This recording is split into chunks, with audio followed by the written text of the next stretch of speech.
ইসরায়েলকে শাস্তি দিতে বিশ্ববাসীর প্রতি আহ্বান জানিয়েছেন কাতারের প্রধানমন্ত্রী। আমরা একটা কথা বলি যে আপনারা যদি নরম থাকেন তাহলে কিন্তু সারা বিশ্বের মানুষ নরম থাকবে। একটা কথা, ইসরায়েল একটা ছোট্ট রাষ্ট্র, তারা একটা ফিলিস্তিন একটা মুসলিম কান্ট্রিকে ধ্বংস করে ফেলছে, গাজার মানুষ না খেয়ে মারা যাচ্ছে, সেখানে আপনারা তামাশা দেখছিলেন, সেখানে আপনারা কোনো প্রতিবাদ করেন না, আপনারা কিছু বলেন নাই কেন? আপনার উপরে একটা বোমা পড়েছে, এর জন্য আপনি চাইলেন যে আপনার উপরে একটা হামলা করেছে, সেই হামলার কারণে আপনারা চাইলেন যেটা সারা বিশ্বের কাছে দাবি করলেন যে আগামী দিনে আপনার এই ইসরায়েলকে শাস্তি দেওয়ার জন্য, শাস্তির আওতায় আনার জন্য। কিন্তু এই যে ফিলিস্তিনের লক্ষ লক্ষ মানুষ মা বোনকে মেরে ফেলছে এবং শিশুরা না খেয়ে থাকছে এবং তাদের যে অনাহারে মারা যাচ্ছে, পুষ্টিজনতায় ভুগছে, সেখানে আপনারা কখনো নজর দেন না। আজকের এই শহীদ দেশে ইয়েমেনে যে যে টিউসিনিয়াম, তারপরে এই যে 6টা রাষ্ট্র 7টা রাষ্ট্রতে যে হামলাগুলো চালাচ্ছে এবং যে ইন থেকে সবাই এখন সতর্কতা এবং তারা হামলা চালাবে এরকম সিদ্ধান্ত। তারপরেও কাতার একটা বড় দেশ, কাতারে একটা শক্তিশালী আছে, তারপরে ইসরায়েল ইসরায়েল যখন হামলা করছে পাল্টা হামলা দেওয়া উচিত ছিল।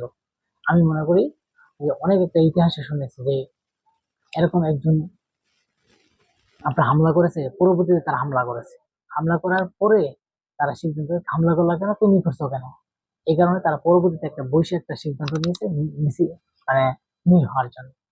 আমি মনে করি যে কাতারের প্রধানমন্ত্রীকে উচিত ছিল যে তাদের ওখানে যখন হামলা করেছে তার পরবর্তীতে একটা হামলা করা, যে তোমরা হামলা করেছো আমরা হামলা করেছি, এখন এখন বলো কি বলবা।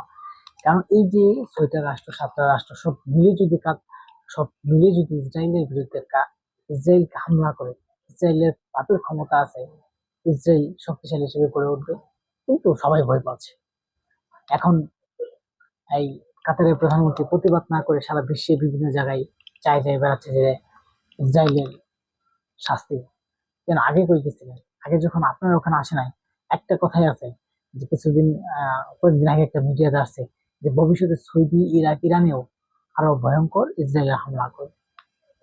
কারণ একটাই, তারা আস্তে আস্তে মুসলিম দেশগুলোকে বিধ্বস্ত করে ফেলবে এবং মুসলিম দেশগুলোকে শেষ করার চক্রান্ত চলছে এটা। এখন ডোনাল্ড ট্রাম্প জাতিসংঘ মানবাধিকার হেই সেই অমুক তমুক কোনো কিছুই না। এই যে মানবাধিকার, তারা কি করছে ইসরায়েলের বিরুদ্ধে?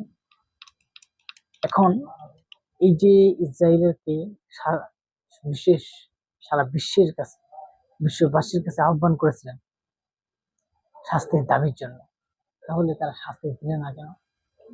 এবং কি বলছে? কেউ কিছু বললো না।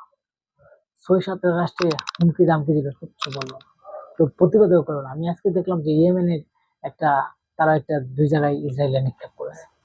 এখন ইয়েমেনের সাথে একটা যুদ্ধ ঘোষণা হতে পারে, তখন আমি মনে করি যে কাতার আবার চাই দেখবে না, আমার উচিত যে কাতার এবং মুসলিম কান্ট্রি যেগুলো আছে তো তাকে একবারে ধ্বংস করা।